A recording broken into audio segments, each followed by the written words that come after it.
ವೀಕ್ಷಕ ನಮಸ್ಕಾರ. ಈ ದಿನ ಏನು ಗಣೇಶ ಚತುರ್ಥಿ ಹಾಗೂ ಗೌರಮ್ಮನ ವಿಶೇಷವಾದಂಥ ಬರಮಾಡಿಕೊಂಡಿರುವಂಥದ್ದು. ಇವತ್ತು ಬನ್ನೂರಿನ ತೀರ್ಥರಾಮೇಶ್ವರ ದೇವಸ್ಥಾನದಲ್ಲಿ ನಾಗರಾಜ್ ಗುರುಜಿಯವರ ಒಂದು ದೇವಸ್ಥಾನದಲ್ಲಿ ವಿಶೇಷವಾದಂಥ ಗೌರಮ್ಮನ ಪ್ರತಿಷ್ಠಾಪನೆ ಆಗಿರೋದು, ಬಾಗಿನ ಹಚ್ಚರೋದು ಕೂಡ ನಾವು ನೋಡ್ಬೋದು.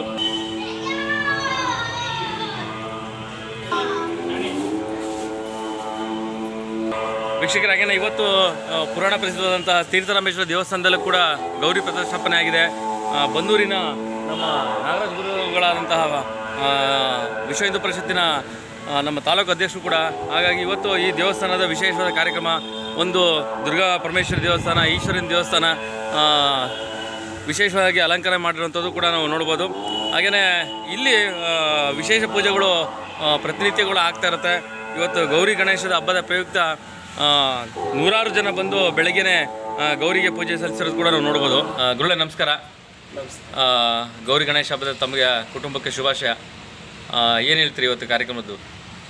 ಇವತ್ತು ಭಾದ್ರಪದ ಮಾಸದ ಈ ಶುಕ್ಲ ಪಕ್ಷದ 2ನೇ ದಿನ ತಾಯಿ ಗೌರಮ್ಮ, ಆ ತಾಯಿ ಗೌರಮ್ಮನಿಗೆ ಈ ಭೂಲೋಕ ತವರು ಮನೆ. ಆದ್ದರಿಂದ ಪ್ರತಿ ವರ್ಷ ಆ ತಾಯಿ ಗೌರಮ್ಮ ಭೂಲೋಕಕ್ಕೆ ಬಂದು ಎಲ್ಲ ಮಹಿಳೆಯರಿಂದ ಪೂಜೆಯನ್ನು ಪಡೆದು ಹೋಗುವುದು ನಮ್ಮ ಸಂಸ್ಕೃತಿ, ಸಂಸ್ಕಾರ. ಹಾಗೆಯೇ ಗೌರಮ್ಮ ತಾಯಿ ಬಂದ ಮೇಲೆ ಅವರ ಪುತ್ರನಾದ ಗಣಪತಿ ಇದೇ ಭಾದ್ರಪದ ಮಾಸದ ಶನಿವಾರ ಭೂಲೋಕದಲ್ಲಿ ಪೂಜೆಯನ್ನು ಪಡೆಯುತ್ತಾರೆ. ಇದು ಗೌರಮ್ಮನ ಪೂಜೆ ನಮ್ಮ ಸಂಸ್ಕಾರ. ಮಹಾ ಮಹಿಳೆಯರೆಲ್ಲ ಗೌರಮ್ಮ ತಾಯಿ ಪೂಜೆಯನ್ನು ಮಾಡ್ತಾರೆ.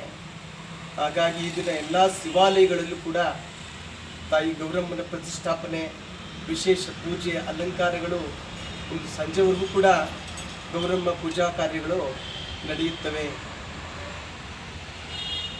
ಈ ದಿನ ನಮ್ಮ ಪ್ರಸಿದ್ಧವಾದ ಬನ್ನೂರಿಗೆ ಮಹಾರಾಜರು ಅಂದರೆ ಪ್ರತ್ಯಕ್ಷ ದೇವತಾ.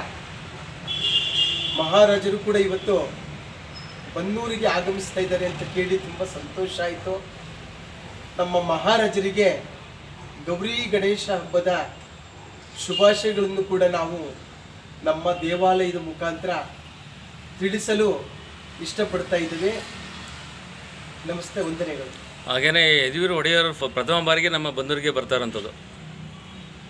ಹಾಗಾಗಿ ಭಾರಿ ಎಲ್ಲ ಖುಷಿ ಪಡುವಂಥ ವಿಷಯ, ಎಲ್ಲ ಇಡೀ ಬನ್ನೂರಿನ ಜನತೆ ಸಂತಸ ಪಡುವಂಥ ವಿಚಾರ. ಹೌದು, ಮಹಾರಾಜರು, ನಾನು ಚಿಕ್ಕವನಾಗಿದ್ದ ಕೂಡ ಮಹಾರಾಜರು ಬಂದಿದ್ದು ನಾನು ನೋಡೇ ಇಲ್ಲ, ಕೇಳುವಿಲ್ಲ. ಮಹಾರಾಣಿಯವರು ಹಿಂದೆ ಬಂದಿದ್ರಂತೆ ಬನ್ನೂರಿಗೆ. ಅದನ್ನು ನಮ್ಮ ಯದುವೀರವರು ಅದನ್ನು ಉಳಿಸ್ತಾ ಇದ್ದಾರೆ. ಯದುವೀರವರು ಪ್ರತಿ ವರ್ಷ ಕೂಡ ಎಲ್ಲ ನಮ್ಮ ರಾಜ್ಯದ ತಾಲೂಕುಗಳು, ದೇವಾಲಯಗಳಿಗೆ ನಮ್ಮ ಮಹಾರಾಜರು ಭೇಟಿ ಕೊಡಬೇಕು.